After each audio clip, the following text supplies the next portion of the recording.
Hello and welcome to another commentary. This is a very unique commentary on an exhibition game between Jim Pasko versus Victor Ashkenazi and Matt Cohn-Geier. Uh, Jim Pasko is a good friend of mine. I've known him for a very long time. He has a lot of experience and expertise in the back games, which are very complicated. Usually one player, the defender, in this case it's going to be black, has multiple checkers back and usually has at least two anchors. And the attacker, white, has some work to do bringing his checkers home. So we'll see that. This is going to be very interesting and very, very entertaining. Jim Pasko developed this. We call it Paskogammon. And Jim is playing by himself as the black checkers at the bottom, and Victor is playing the white checkers at the top, and Matt Cohn-Geier is by his side. So we're going to watch and listen. There's a lot to learn and it's very interesting. We'll watch one game in this video.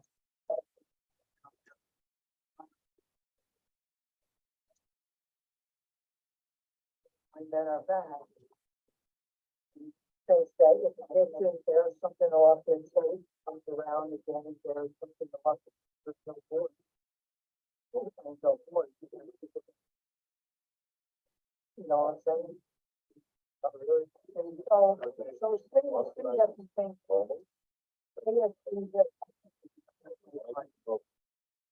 Then we change it. Oh, yeah, with it. Yeah, is it correct? Yeah. You can go with the one, right?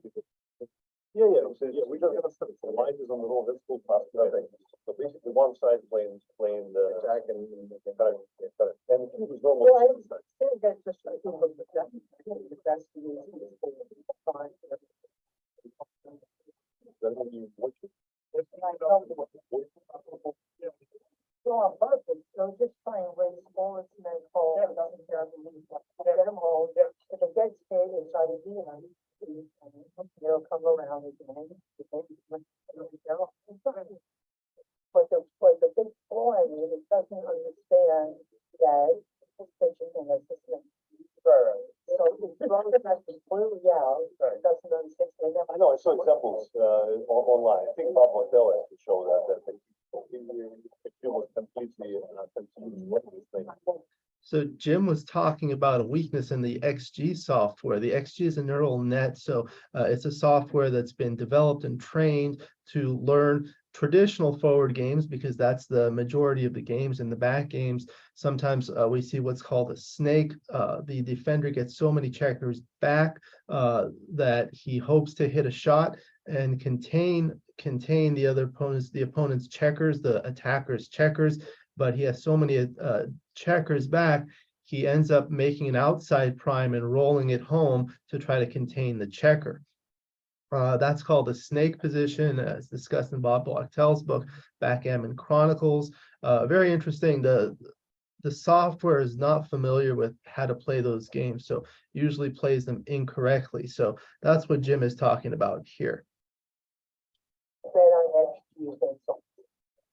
Because starting to, there's certain scenery for the study. If the snake doesn't go out first, even to bring a snake around the border, you trying to do blood, people don't know how. You gotta protect against double force, you're putting a snake around, you get double force, Okay, guys, 40 people watching already. We're ready to start. So we're gonna start this. What do we find? Matt is also an expert on back games. He's actually been helping me on my book that I'm writing about back games.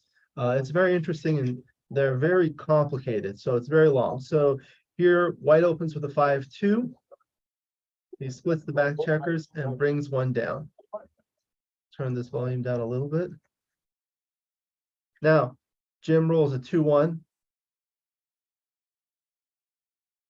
He's going to make his 5 point with the 1 and maybe make his bar point, making his 18 point, Victor's bar point. That's always a key point to fight for in a back game, the defender's 18 point, because usually the attacker primes him in and that really blocks things. So now Victor hits with a 4-1. Yeah, he's looking to unstack. That's what I would do. I would unstack 6 to 5. Now he doesn't have good sixes, but he decides to advance the back checker. Now Jim rolls a double two, so he's going to be forced to come in with one. He could advance two of them to improve his anchors. Victor's telling him to double slot, or he can come down 13 to 7 and hit loose. Upgrading the anchors is really good. However, given the fact that he has the 18 point, it's like a triple anchor back game, so he has something there. Victor's roll is cocked. Now he rolls a 6-5. He dances. You're always looking for anti-jokers or root numbers in back games. Now with a 3-2, probably make the 2-4 structure. Yeah. Those anchors are going to cause a lot of problems for white. So he comes in with a 3 and he hits.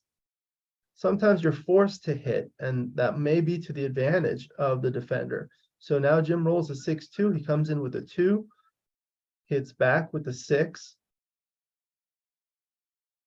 5-2. Victor comes in and hits. Now Jim rolls a double 6. He dances himself. It's not actually that bad for him. He does want to stay back. Timing is key.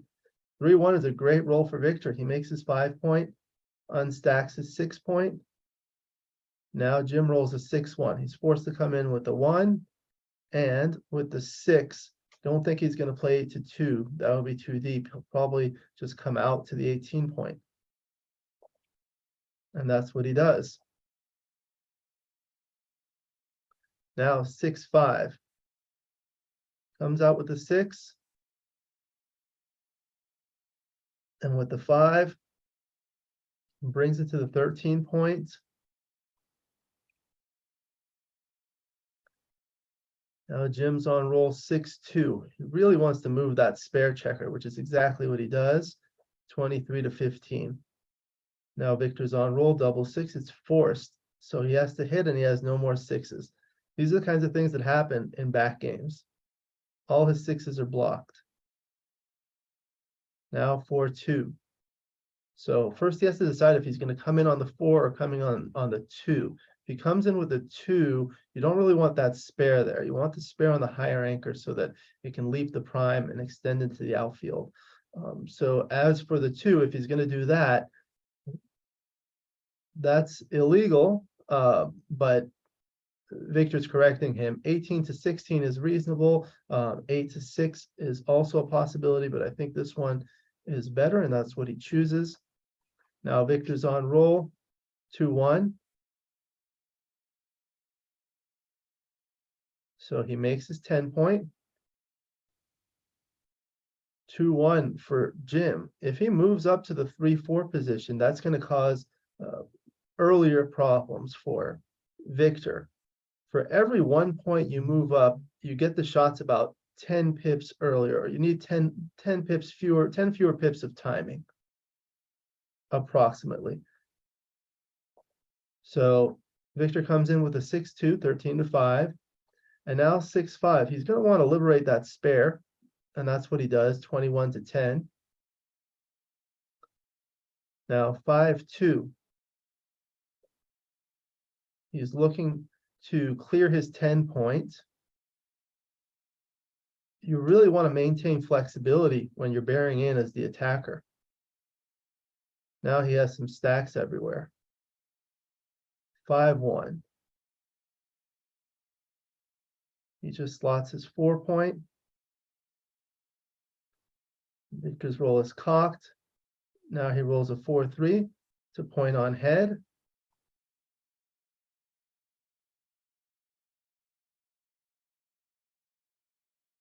The other thing would be to hit loose twice, 13 to 9 and 5 to 2. That'll kind of counter his timing, but he chooses to point on head. Jim rolls a 6-4, comes in with a 4 and comes out. You really want to do that and recirculate a lot. 6-3. So the 6 is forced. There's no other 6. He's going to play 8-2, and with the 3, he's going to hit 13 to 10.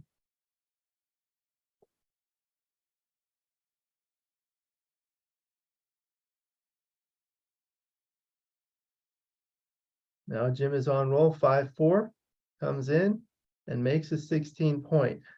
Now this is going to be awkward if he rolls things like double 4, which he does. So he can't move from his midpoint. He can move that one. He can't move from his 8 point. He's got to do the other 3 from his 5 and 6. These are the kinds of things you look for, anti-jokers or root numbers that force the opponent to crack. These are really important in back games because that's what you want to do. You want to make the opponent's structure awkward. Now white is going to have a hard time bringing his checkers home, and he's going to have an awkward structure. Black is going to be able to eventually likely get a shot and hopefully contain him. We'll see.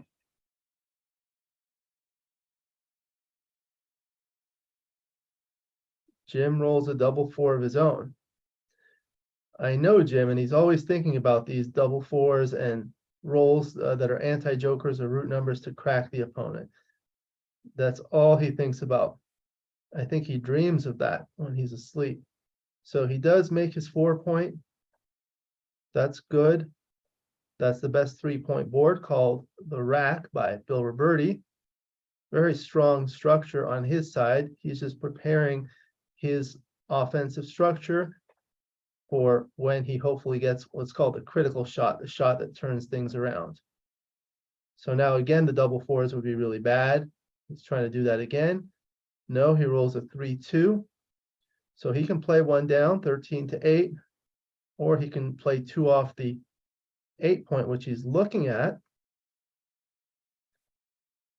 It does leave the double shot, but it does fail to bring one home.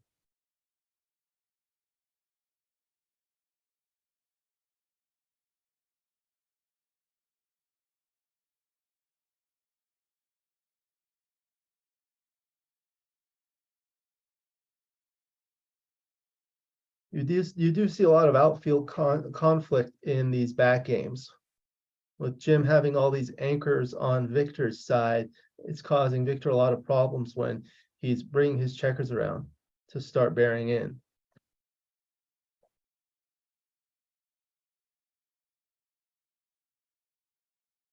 Most important thing in back games is timing.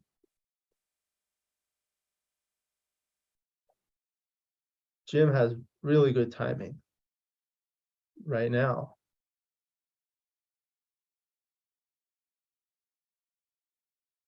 You don't need quite as much timing with the 3-4 than the deeper back games like the 1-2, 1-3, and 2-3. However, white lacks a prime, which is big. Usually white will prime the back checkers, but that's not the case here. So Jim has some good chances. Now he rolls a 5-4. So this is interesting. He's probably going to hit with at least the 4. He could point on head and make his 17-point anchor. That would make it really hard for white to come home. It would leave 2 blots in the board. But as I say, so what? He's going to look at clearing his 21 point.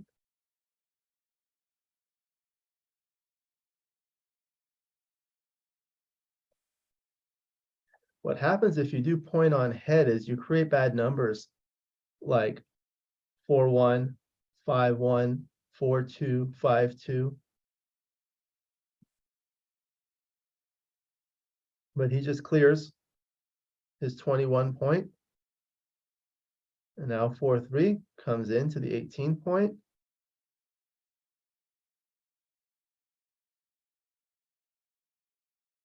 Now Jim rolls a 5-1. He has some options. He can make another anchor in white's outfield, but then he'd only be leaving 1 checker back for protection. Might not be enough. Looks like he's going to play all the way from the 17 to 11 with the 5-1. Now 4-2. White has a 4-2 to play. Probably going to move a checker from the 18 point to the 12. Now he's deciding if he's going to hit or not on the 14 point. He does. That gives Jim a shot at the blot on the 24 point or Victor's ace point. He does not. He rolls a 5-4, comes in with a 4, and probably come down with the 5. Keep that extra checker back there. Doesn't really need another spare on his 16 point.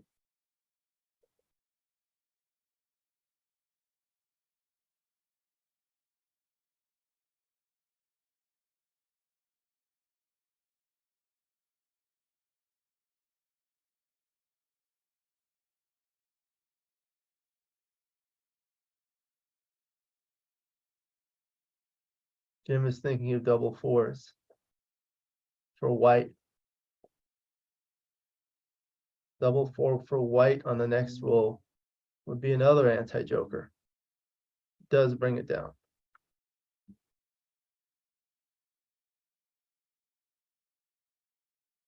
Five, 3 for white.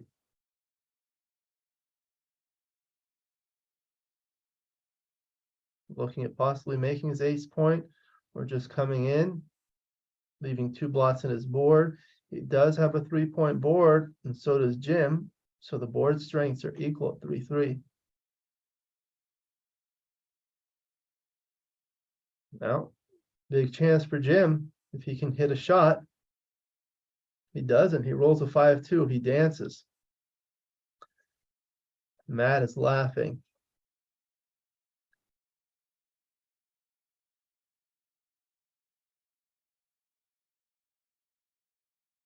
Victor's looking at possibly doubling.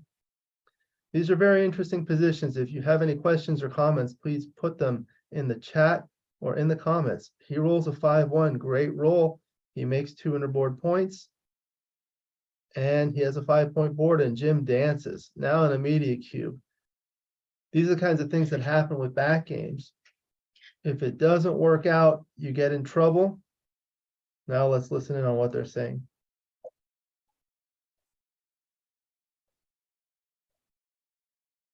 Jim is looking. He likes taking these ones, but this is a really not a good position to be in. He's thinking of all the bad rolls that white has.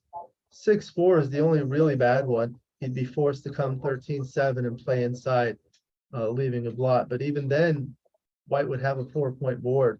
So if Jim dances, he's still in trouble. He's looking at other things like double 4s and 4-2. 4-2. Victor says double 5, which is forced. Oh,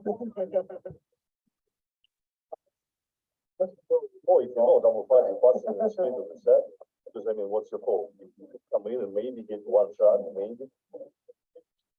All kinds of gammons.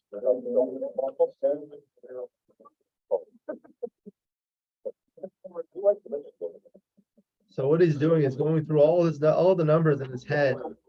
What I do is I start from 6-5 and then I go down. 6-5 is safe, 6-4 is bad, 6-3 is okay, 6-2 and 6-1 are also okay, although they do leave a single blot. And then I go down to 5-4, 5-3, and so forth. And then I look at all the doubles, double 6s, double 5s. Just counting the numbers, trying to see how many bad numbers or anti-jokers the opponent has.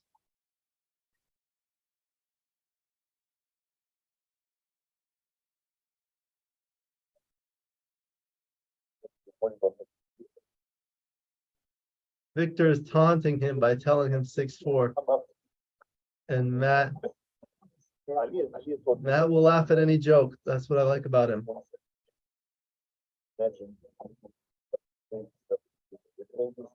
And Victor enjoys jokes. He has my sense of humor.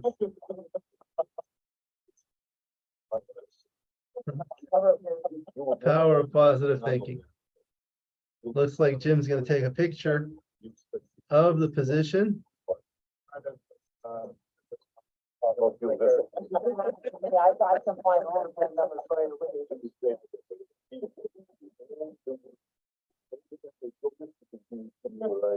Yep.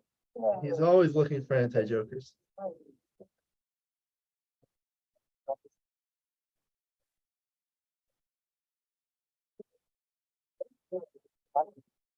Yes, yes, double A's. 3-1. Okay. Oh, yeah, yeah.